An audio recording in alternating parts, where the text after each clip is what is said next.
into the ancient city where history meets the future.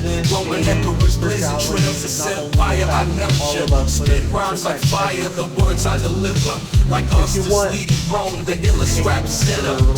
Reincarnated, resurrected through my flow. From the ancient to the modern, our words continue to grow. Vaporwave melodies, blending past and present, bringing ancient world to life, sonically pleasant. New way where non-linearity actually boosts creativity, boosts relationships, actually helps things like how a Cartesian grid expands your and it's all really crazy when it actually works, because that's the beauty of it. It's not 50-50, it's not any of that or even friendships. It's actually creating like order out of like what you perceive as the fast-paced workload, 9 to 5. Don't you really want to make money accurately through permuting and intuitional money making? You can change the grid, change the code for how you experience all of it. And this is really generative and actually helps you see past all of the code, see it in a new light. It might not be official or completely there, but you'll be solidified and validated in new ways where you can experience long-lasting relationships and actually boost clarity and spirituality in new ways where you can reach new levels of spirituality. This level of thinking is beyond personal development. This goes into a new level of personal development and actually allows you to grow more. In new business models, the non-linear business models, you don't have to high officials below officials. More co-experience, negotiate. And there, the deal is here, right? Optimize the year before, scripts have flipped on its side. The drizzle type of role that men play now is starting to show, which is good because it allows men to see the double standards that show up, but also allows women to see from the man's perspective, as well as other genders to see how other people comprehend stuff. Now, what does that mean for the future of dating? It means allowing complexity to commence, not through solely trying to please by attracting versus subtracting. Subtracting is, in a way, acting kind of creepy or being shy, being introverted, being cast in a different direction. But it's not cast per se. The attractor is by being the person that you want to be.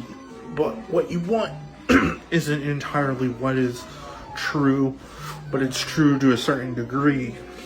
And those degrees give you more insight for how things work in the structure of the market.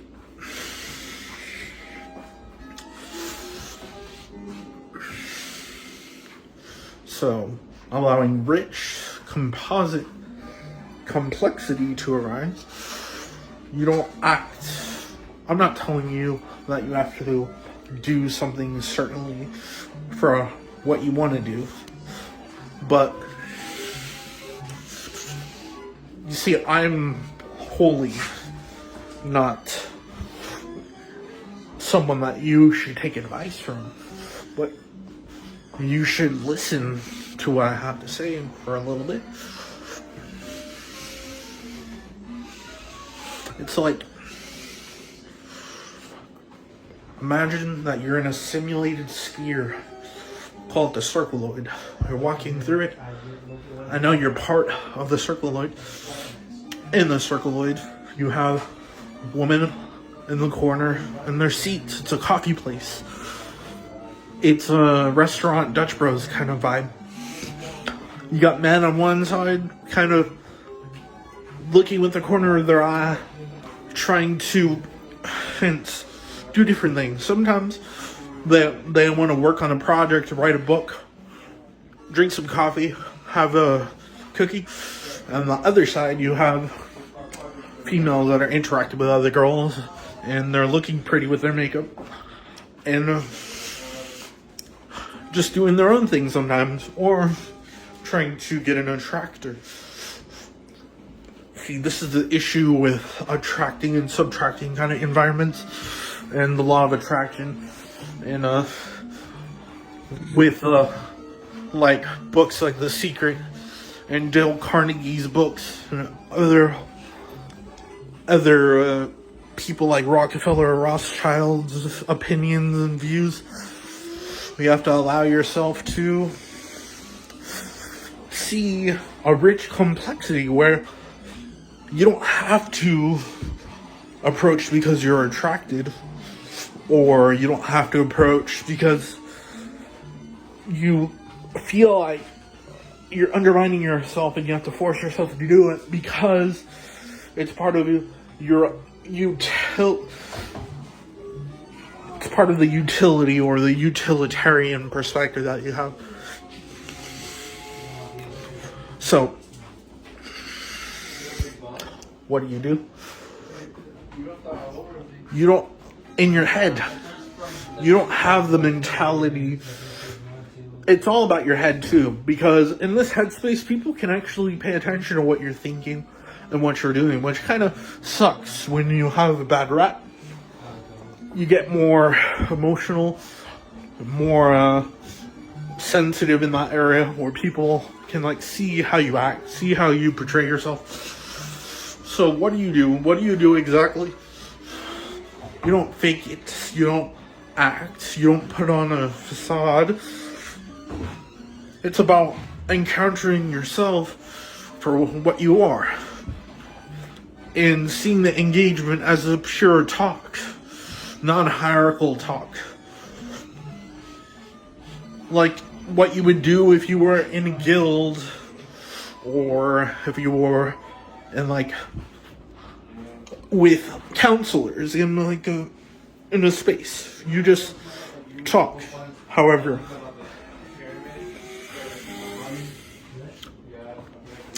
so the good thing about this is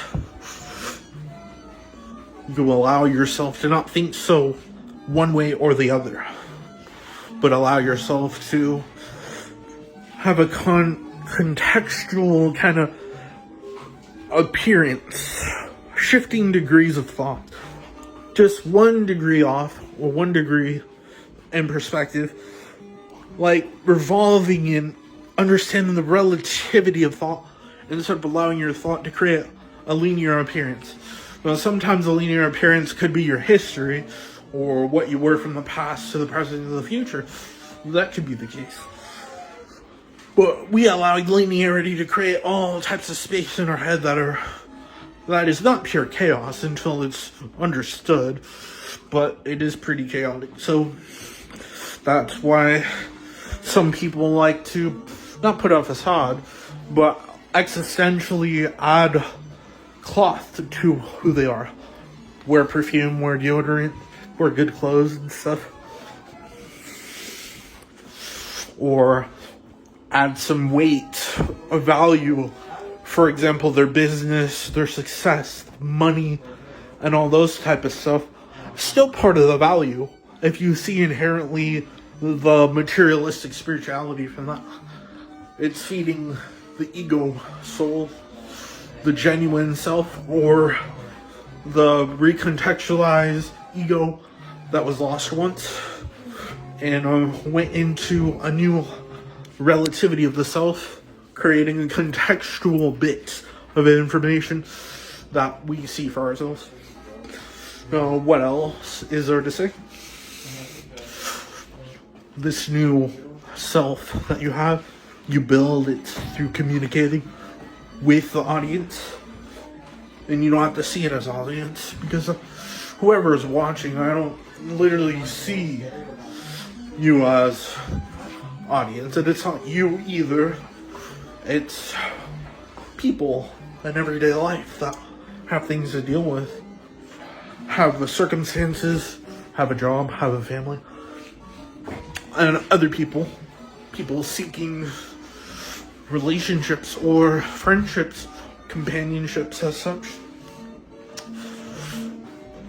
There's multi-contextual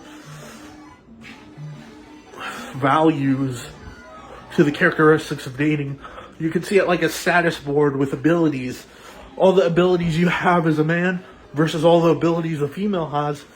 And it's not competition, but it may seem like competition.